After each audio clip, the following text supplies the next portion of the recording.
Your favorite influencer just posted. Like it. You just nailed an interview and got a new job. Share it. Someone made a post that gets you fired up. Comment on it. Not sure which cafe to go for a date? Google it. Looking for a house? Use an app. Selling your car? Do it online. Need a credit card? Apply it online. Saw something cool outside? Post it online. Looking for a girlfriend? Find it online. There's nothing to worry about, right?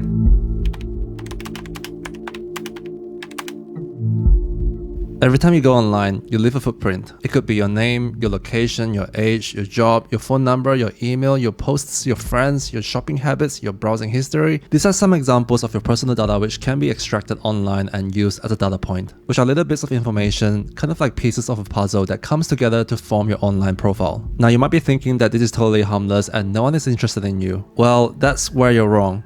For starters, you've probably seen an ad when you clicked on this video, and that ad probably relates to something you're interested in. Or you've had moments where you genuinely believe that your phone has been listening to you because you're now seeing ads on websites about the same exact thing. This is the result of data brokers. A data broker can be anything, whether if it's a website or an app like Instagram. When you sign up, you'll be asked to provide your personal information. When you start browsing the app, like scrolling through reels, liking and sharing certain posts, the algorithm will build your profile and place you in specific categories like cat lover if you only interact with cat posts. This profile, along with your data points, can be sold to another company which sells cat merchandise. Now on your feed, you'll start seeing more cat posts and ads about cute little toys that you can buy for your cat.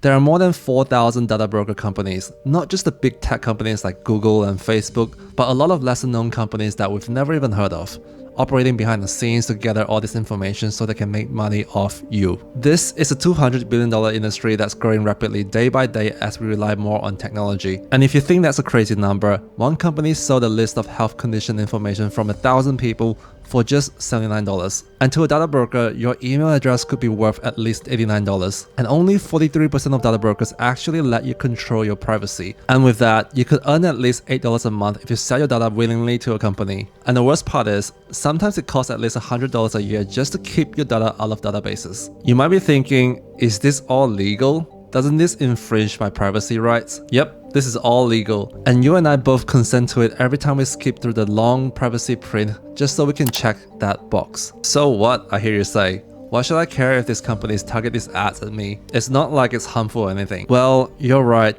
Ads are not exactly harmful. In fact, there are times when I've personally come across a product from an ad which I found really cool and ended up buying it. But this sets up for something much more sinister.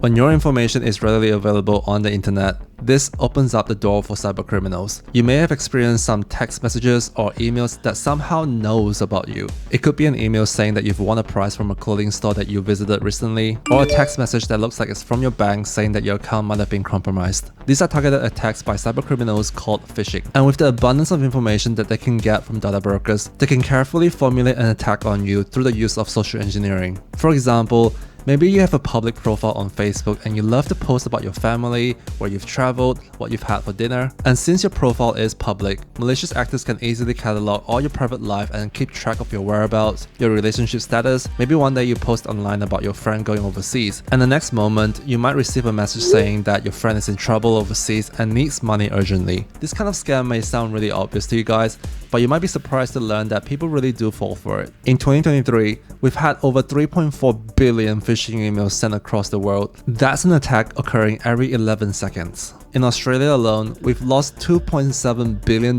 in just 1 year. As a cybersecurity professional, these kind of numbers are scary. So, if you're worried about your privacy and safety, what should you do? For starters, if you're on social media, whether it's Facebook, TikTok, Instagram, have a think about what you're posting. Especially if your profile is public, consider making it private so it's not open to the prying eyes. My personal social accounts are all set to private, so details about my family and my friends are somewhat contained. And also practice cyber safety when you're online and try not to dox yourself by revealing private information like your home address, how much money you have, and your legal information. This is pretty common sense to most of us who are watching this video. video, but we should also look out for the people that might be careless. As for reducing your digital footprint, start by going through all the daily apps that you use and check your privacy settings. If there is an option to turn off tracking and sharing, then go ahead and turn that off. On browsers, you can also turn off cookies so they can't track your activity. You can even go as far as clearing your browsing history on a schedule. If you guys don't know, browsers can show you ads based on what they collect on your browsing history. For example, Google Chrome has an option in Privacy and Security under Ads Privacy, which allows the browser to place ads on websites when you're browsing. So go ahead and turn everything off here. You can also do a quick search on your name on Google to see what kind of information is out there. You might be surprised to see how much Google has already cataloged you. This might seem like a lot for you guys, but if you want to save the hassle of locking down your data and streamline the process of removing all your information online that is being sold right now, then you need Hogo, which is the sponsor of this video. Hogo is your data privacy app that scans websites and data brokers to identify who is selling your information. Hogo continuously sweeps through the internet every week, and when a new site starts selling your information, you'll receive a notification right away on your phone. You can see what kind of personal information is being sold right on the app, and you can stop them directly in a single swipe. Hogo lets you earn rewards for avoiding scams, learning about privacy, sharing with friends, bettering your credit, and much more. Defending your privacy is so important to Hogo, they give you $25,000 free fraud insurance for individuals just for signing up. And if you're a family person, the premium plan covers your entire household for up to $1 million.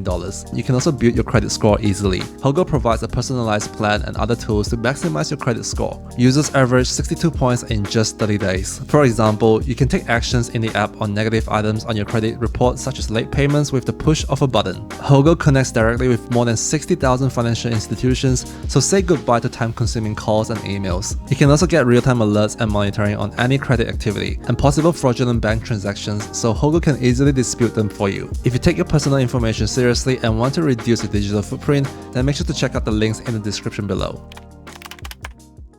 So with everything said, you might be wondering if it's already too late for you. What if your personal information is already out there and it's being sold?